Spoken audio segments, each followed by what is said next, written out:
নমস্কার বন্ধুরা, দীপালিস কিচেনে আপনাদের সকলকে স্বাগত জানাচ্ছি।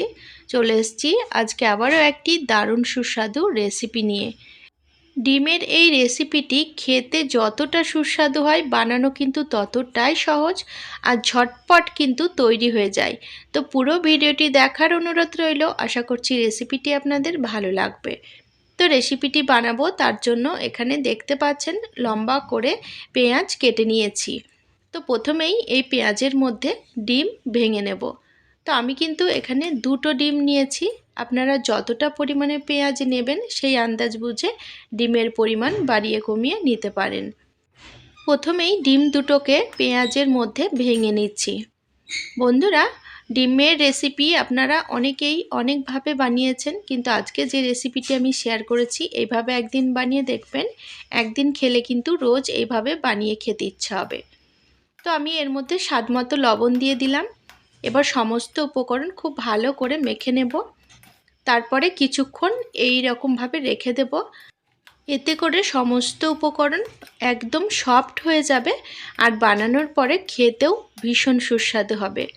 বন্ধুরা, ভিডিওটি যদি ভালো লাগে অবশ্যই একটি লাইক করে দেওয়ার অনুরোধ রইল। তো এখানে আমি পেঁয়াজের সাথে ডিম ভালো করে মেখে নিয়েছি। এখন এটিকে একটি সাইডে সরিয়ে রাখছি।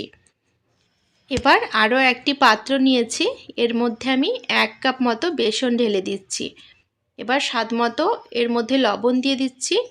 ছোট চামচের 1 চামচ হলুদ, ছোট চামচের 1 চামচ জিরে গুঁড়ো, আর 1 চামচ ধনে গুঁড়ো, আর 1 চামচ গোলমরিচ গুঁড়ো দিয়ে দিচ্ছি। এবার সমস্ত গুঁড়ো উপকরণ চামচের সাহায্যে খুব ভালো করে মেখে নেব। বন্ধুরা, ভিডিওটি ভালো লাগলে অবশ্যই আমার সাথে থাকবেন, আর আমার সাথে থাকার জন্য চ্যানেল সাবস্ক্রাইব করে পাশে থাকা বেল নোটিফিকেশানটা অবশ্যই অন করে রাখবেন। তাতে আমি যখনই পরবর্তীকালে নতুন ভিডিওর আপলোড দেব তার নোটিফিকেশান আপনারা সবার আগে পেয়ে যাবেন, আর ভিডিওগুলো আপনারা আপনাদের সময় সুযোগ বুঝে দেখে নিতে পারবেন। তো সমস্ত গুঁড়ো উপকরণ মিশিয়ে নিয়েছি। এবার আমি এর মধ্যে জল দিয়ে দিচ্ছি।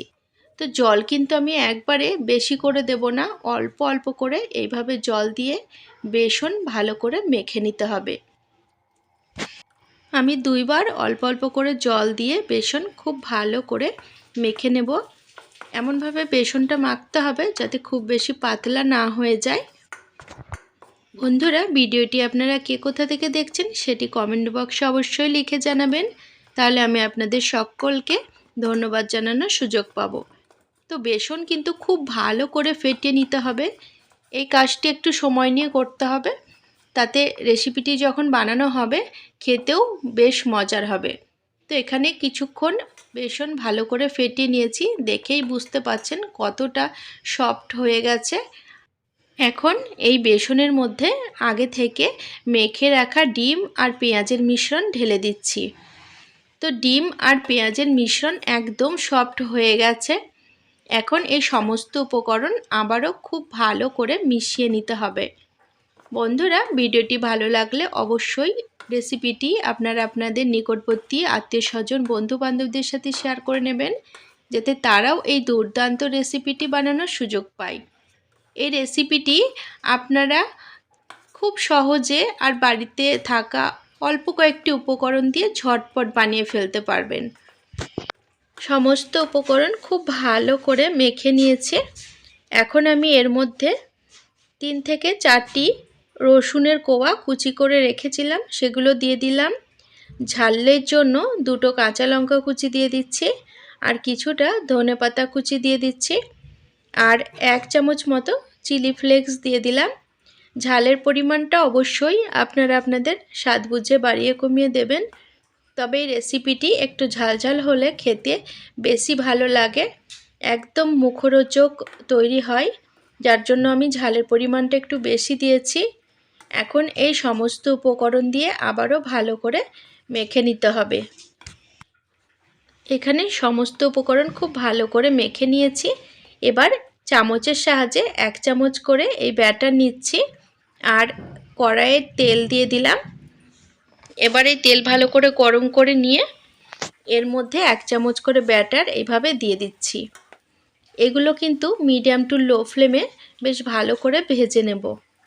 আমি কিন্তু এখানে ভাজার জন্য সর্ষের তেল ব্যবহার করেছি। আপনারা আপনাদের সুবিধা মতো যে কোনো তেল দিয়ে ভেজে নিতে পারেন। এগুলো এক পিঠ ভাজা হয়ে গেছে, এবার উল্টে দিচ্ছি, অপর পিঠও ভেজে নেব। ডিমের এই মুচমুচে পকোড়াগুলো আপনারা বিকেলে চায়ের সাথে বানিয়ে খেতে পারেন, কিংবা দুপুরে লাঞ্চের জন্য বানাতে পারেন। ডাল ভাতের সাথে খেতে কিন্তু ভীষণ সুস্বাদু লাগে। তাছাড়া গরম গরম ধোয়া ওঠা ভাতের সাথে যদি এই রকম দুটো করে ডিমের পকোড়া থাকে, তাহলে আর অন্য কোনো উপকরণ লাগবে না, এই দিয়েই কিন্তু সমস্ত ভাত খাওয়া হয়ে যাবে। এগুলো খেতে এতটাই সুস্বাদু হয় আর একদম মুচমুচে হয়।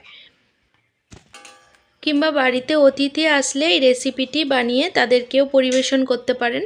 ডিমের এই পকোড়াগুলি যদি বানিয়ে প্লেটে রাখেন, নিমেষের মধ্যেই কিন্তু প্লেট সাফ হয়ে যাবে।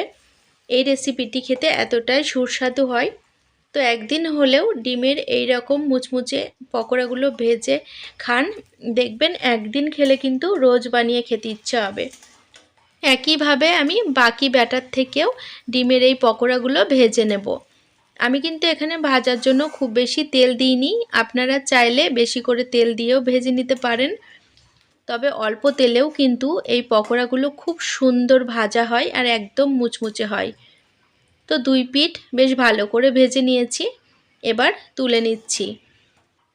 আপনারা অনেক রকম পকোড়া খেয়েছেন, কিন্তু এই রকম ডিম পেঁয়াজের পকোড়া একদিন হলেও বানিয়ে দেখতে পারেন। রেসিপিটি দেখতে যতটা লোভনীয় হয়, খেতেও কিন্তু ততটাই সুস্বাদু আর মুচমুচে হয়। ছোট থেকে বড় সবাই কিন্তু এই পকোড়াগুলি পেলে খুব মজা করে খাবে। তো বন্ধুরা, সমস্ত ডিম পেঁয়াজের পকোড়াগুলো ভেজে তুলে নিলাম। এবার আমি এগুলোকে পরিবেশন করে দেব। এগুলো সসের সাথে পরিবেশন করতে পারেন, খেতে ভীষণই সুস্বাদু লাগে। তাছাড়া বাচ্চাদের খুশি করার জন্য আপনারা এগুলো মেয়োনিজের সাথেও পরিবেশন করতে পারেন, কিংবা এগুলো এমনি এমনিও খাওয়া যায়। তো দেখুন এগুলো দেখতে কতটা সুন্দর হয়েছে আর ভীষণ মুচমুচে হয়েছে।